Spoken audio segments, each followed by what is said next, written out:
Assalamualaikum warahmatullahi wabarakatuh. Hai semuanya, nama saya Tiara Danarkinastiti dengan NIM 2205080 dari kelas 20A2. Di sini saya akan menjelaskan sedikit tentang anatomi fisiologi dan patofisiologi sistem endokrin dengan dosen pengampu Ibu Diah Dewi Arini. Sebelumnya, apa sih sistem endokrin itu? Sistem endokrin adalah kumpulan kelenjar yang memproduksi zat-zat kimia atau hormon, kontrol kelenjar tanpa saluran yang menghasilkan hormon yang tersirkulasi melalui aliran darah untuk memengaruhi organ-organ lain. Sistem endokrin tidak terlepas dari hormon.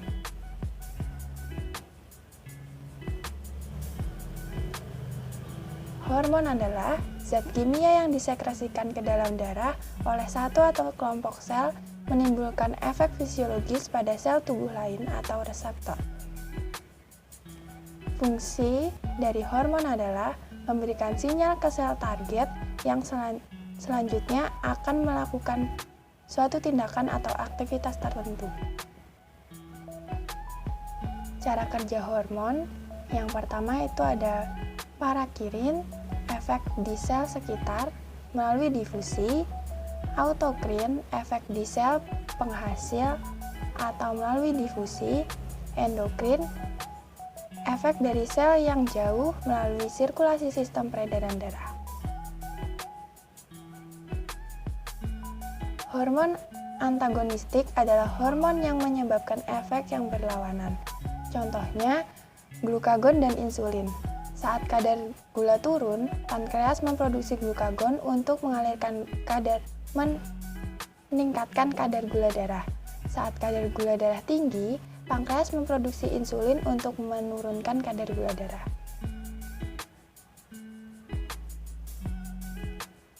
Kelenjar endokrin. Kelenjar endokrin yang pertama adalah kelenjar hipofisis atau master of gland atau kelenjar yang menghasilkan hormon yang mengatur hormon lain, berbentuk oval kecil berlokasi pada dasar otak di bawah hipotalamus. Berikut adalah hormon yang dihasilkan oleh kelenjar hipofisis dan fungsinya.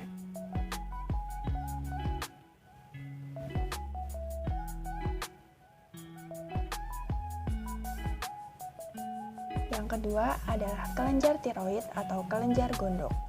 Kelenjar endokrin terbesar di leher. Menghasilkan dua hormon, yang pertama tiroksin untuk meningkatkan metabolisme energi. Yang kedua adalah hormon kalsitosin mencegah pengeroposan tulang, menurunkan kadar kalsium dalam darah. Fungsi kelenjar tiroid. Yang pertama membantu tubuh normal dan fungsi otak pada bayi.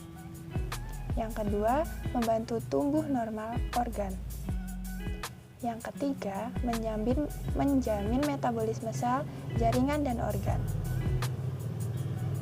Berikut adalah gambar dari kelenjar tiroid.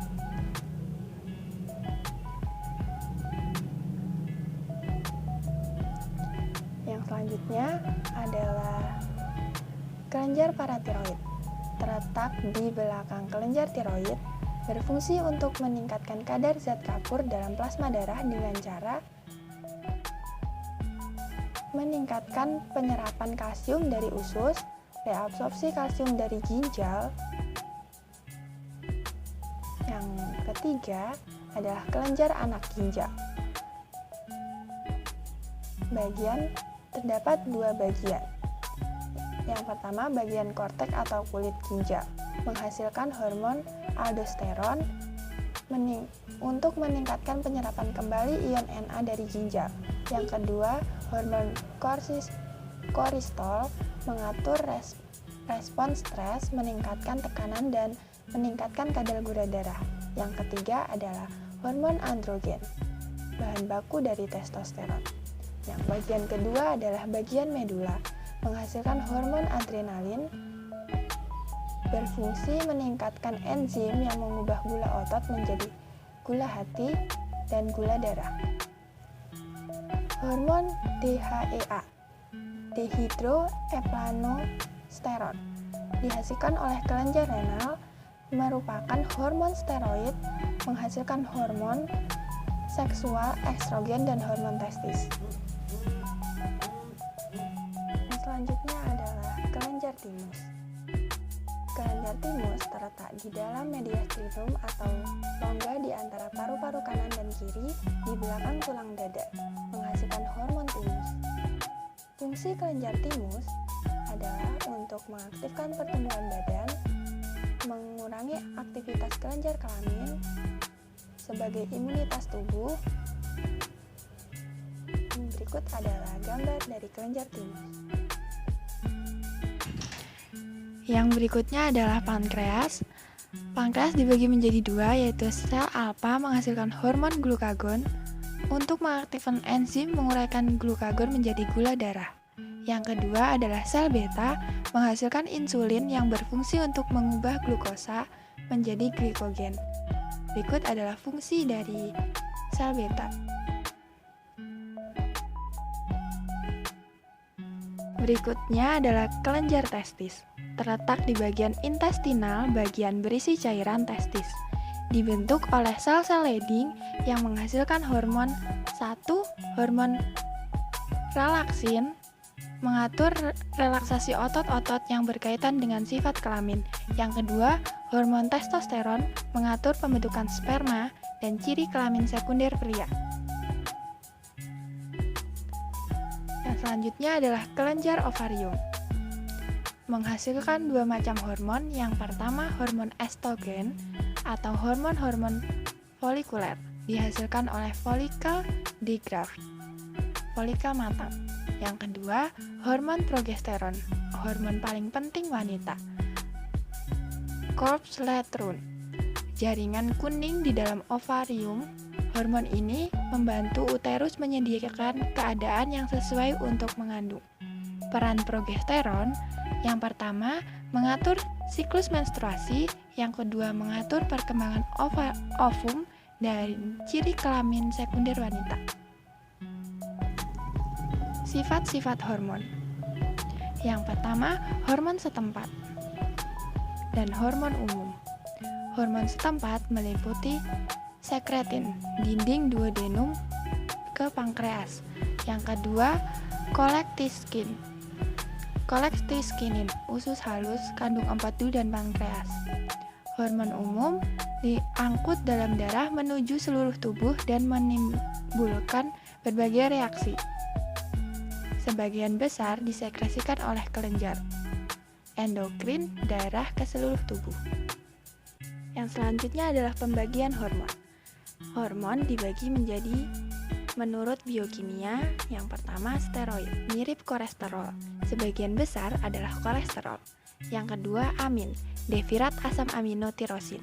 Yang ketiga, protein. Hampir semua hormon endokrin merupakan defirat protein, peptida atau keduanya.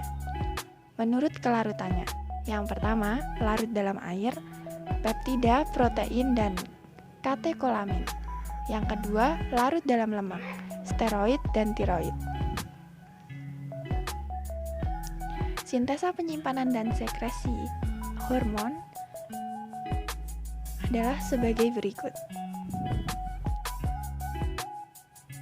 Selanjutnya adalah patofisiologi sistem endokrin. Patofisiologi yang pertama adalah gangguan kelenjar hipofisis.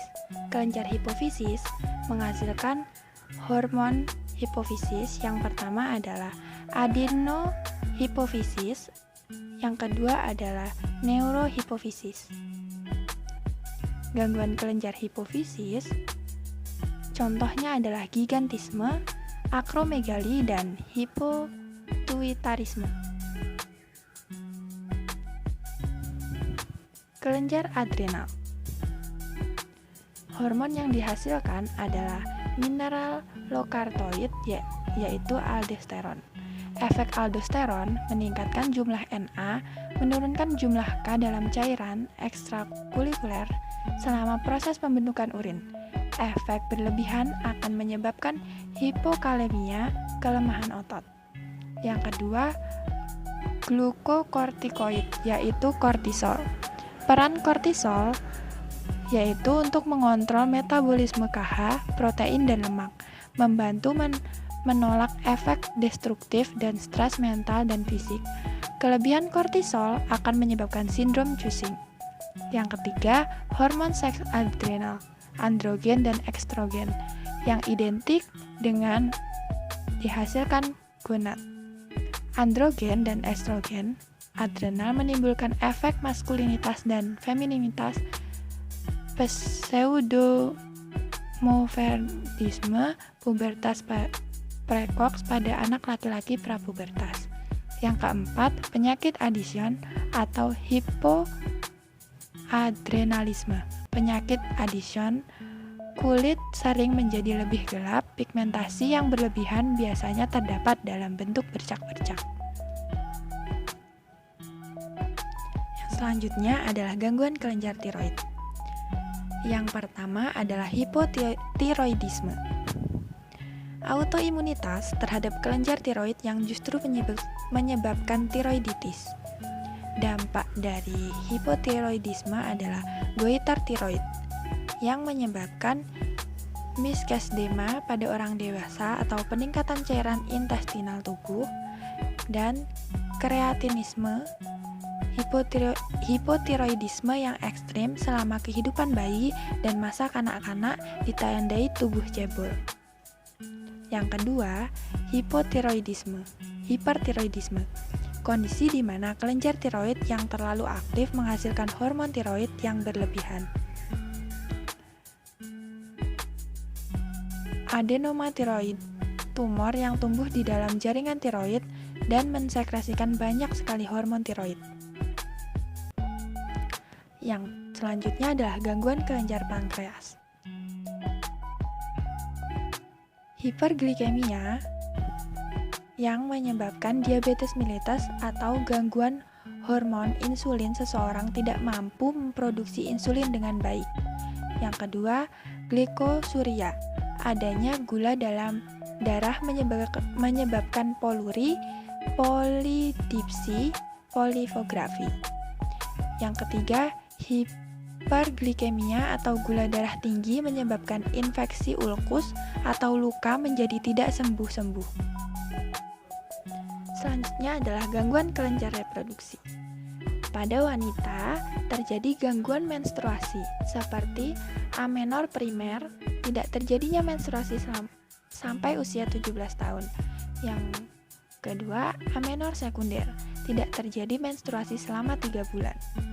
Selanjutnya, kanker genitalia dan endometriosis atau radang pada endometrium atau rahim dan myometrium atau otot rahim. Pada pria, terjadi hipogonadisme atau penurunan aktivitas fungsi testis. Hipogonadisme dibagi menjadi dua, yaitu hipogonadisme primer dan hipogonadisme sekunder, dan kriptokidisme atau gangguan satu atau dua testis untuk turun dalam skortum. Terima kasih sudah menonton video saya. Sampai ketemu di video selanjutnya.